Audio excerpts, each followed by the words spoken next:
Hey guys, Jake Lowe here, the Habitat Pro. You're looking today at the importance of evergreen screening. On the other side of these trees here, we have a 25-mile-an-hour north wind, and right here the grass is barely moving. So important to get this stuff going from an early point on your property. From as soon as you take control, you want to get these in play because obviously these do take a long time to grow. To my right is one of my favorites. You southern guys will argue with me on this one. I love the red cedar up here in the Great White North because it just does not volunteer as much as it does on the plains and down south. I'm in zone 3 up here, and I'm going to show you today the #1 recommended deer habitat spruce tree that you should stop planting from this time forward, and the better option for you that passes the football test with flying colors. Let's get started on a tour of the property and see what Minnesota winter did to show us this really valuable information for your future investment of evergreen screening. These are spring planted 2020. That'd be 1 year old, first winter Norway spruce. You can see the amount of winter burn, and some of these is just crazy. These were treated with wilt proof 3 times last year, and right before winter as well, and boy, it did not matter. This is the best one of the group. You can see it still lost some needles. That one, he gone. I'm gonna go ahead and say that. Got a little bit of new stuff up top, but I'm sure I'm gonna have to replace that one. So you can see this was supposed to be my northern exposure there. A little bit of a screen. There's another one.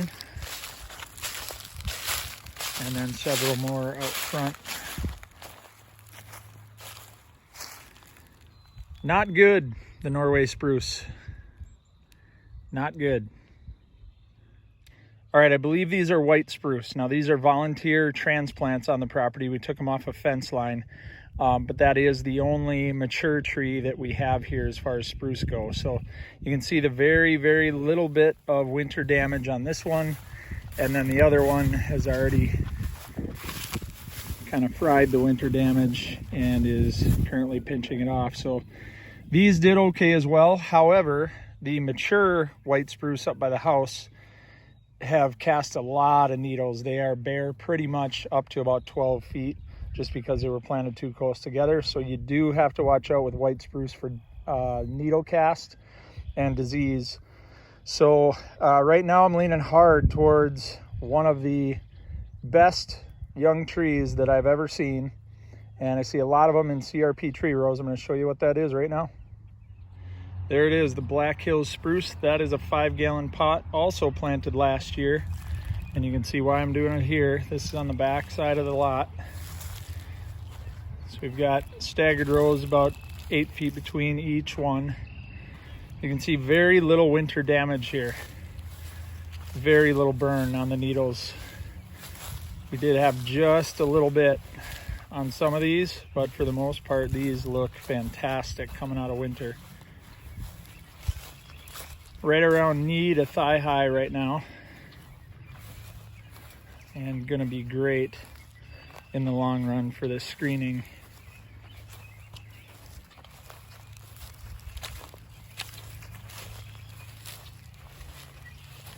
And then we have dogwood on the inside of that.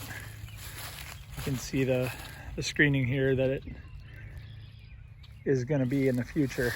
And these are what I'm going to go with on all of my recommendations now. I'm done with the Norway spruce, that's for sure. That is not going to be in any more of my plans. So if you're hearing this 5 years after, this is the one with that had a little bit of needle burn, but you can see it's already throwing new growth right on the tips. There's one more right down here. So if you're hearing this video and you're going, oh, Jake says Black Hills spruce, he told me Norway. Well, my experience with Norway, which includes both mature and tiny trees, over 600 of them now on the property, is that none of them look like this. Black Hills spruce, all doing fine. This is Jake Blow, the Habitat Pro. We are in northern Minnesota. Pick your trees wisely, gentlemen.